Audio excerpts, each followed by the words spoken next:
شام بھائی سے پوچھیں گے کہ ہمیں اکثر سننے میں آتا ہے کہ جی گجرانوالے کی تیتر اور بٹیر بڑے مشہور ہوتے ہیں. صحیح بات. تو تھوڑے دن پہلے ایک ویڈیو بھی مشہور ہوئی تھی جس میں وہ کوئی بندہ تھا, وہ یہ جو لالیاں ہوتی ہیں وہ پکڑ رہا تھا. آپ یہاں سے کھانے پینے سے بات شروع کر رہے ہیں. مولوی تو پہلے کھانے پینے کے حوالے سے بڑے بدنام ہیں. میرے خیال میں کھانے پینے کے پروگرام کے علاوہ بھی اس کا ایک تاثر جانا چاہیے. یہ گھر کے کھانے پینے کے بارے میں جو ہے نا وہ شروع ہوا پروگرام. تو وہ ادھر سے ایک ویڈیو وائرل ہوئی تھی جس میں وہ لالیاں پکڑ رہے تھے اور اس طرح کی کچھ ایسی چیزیں جو حرام تھی. ویسے لالی تو حلال ہی ہے.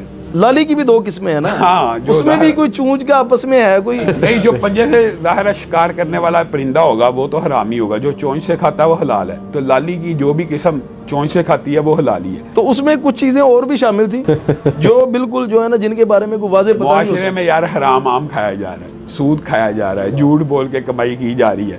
شکر کریں لالیاں کھلا رہے ہیں آپ کو, وہ کم از کم کوئی حلال چیز کھلا رہے ہیں. صحیح ہے جی. تو یہ زبیر بھائی یہ جو کھلو دیتے ہیں جس کا بھی پتہ نہیں ہوتا, شکاریوں کو بھی نہیں پتہ ہوتا, بلکہ کئی چیزیں ہوتی ہیں جو باعث سے جو پرندے ہمارے آتے ہیں ادھر ان کے ساتھ آ جاتی ہیں. تو پھر کھانے والوں کے اوپر کیا جو ہے نا دیکھیں, اگر تو آپ کسی مسلمان معاشرے میں ہیں نا تو پھر ہمیں یہی حکم ہے, ذبیحے کے بارے میں بھی یہی حکم ہے کہ اگر شک ہے تو بسم اللہ پڑھ کے کھا لو.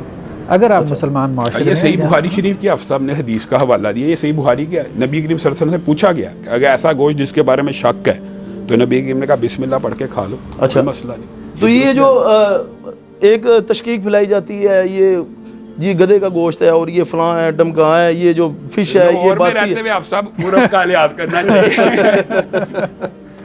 تو اس کا مطلب ہے بندہ اگر کہیں پہ جائے تو وہ بسم اللہ پڑھ کے نہیں, جہاں پہ یقین کی حد تک شک ہو وہاں پہ تو ضرور تفتیش یا تحقیق کر لینی چاہیے. بات بڑے بڑے ریسٹورینٹ سے حقیقت میں یہ جب پیچھے کمشنر تھی اس نے چھاپے مارے گدھے کا گوشت نکلا ہے تو یہ تو مشتبہ معاملہ ہو گیا. ویسے ممکن ہو سکتا ہے کہ ادھر بندہ ہاں گدھے کا کئی, میں نے ایک دفعہ ARY پہ ایک پروگرام دیکھا, وہاں پہ ایک بندہ کہتا ہے کہ گدھے پہ سواری کرنا حلال ہے تو کھانا حرام ہے. ہم غریبوں کے لیے گدھا بچا تو اس کو تو حلال رہنے دے مولوی. کہتا ہے یہ بھی میں نے پروگرام, وہ کہتا ہے گدھے کی کمائی حلال ہے تو گدھا حرام کیسے ہوا.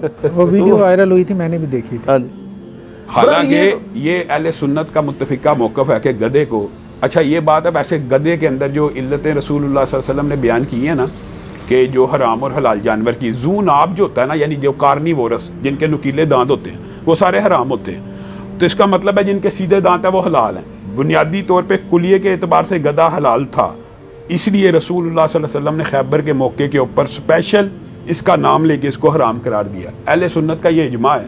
بہرحال آپ کو پتہ ہے اس حدیث کو ایک طبقہ فکر ایسا ہے جو نہیں مانتا, کیونکہ گدھے کی جو حرمت ہے وہ متا کی حرمت کے ساتھ نازل ہوئی تھی اور اس حدیث کا انکار کرنے والے لوگ معاشرے میں موجود ہیں. صحیح, بالکل صحیح. صحیح ہے.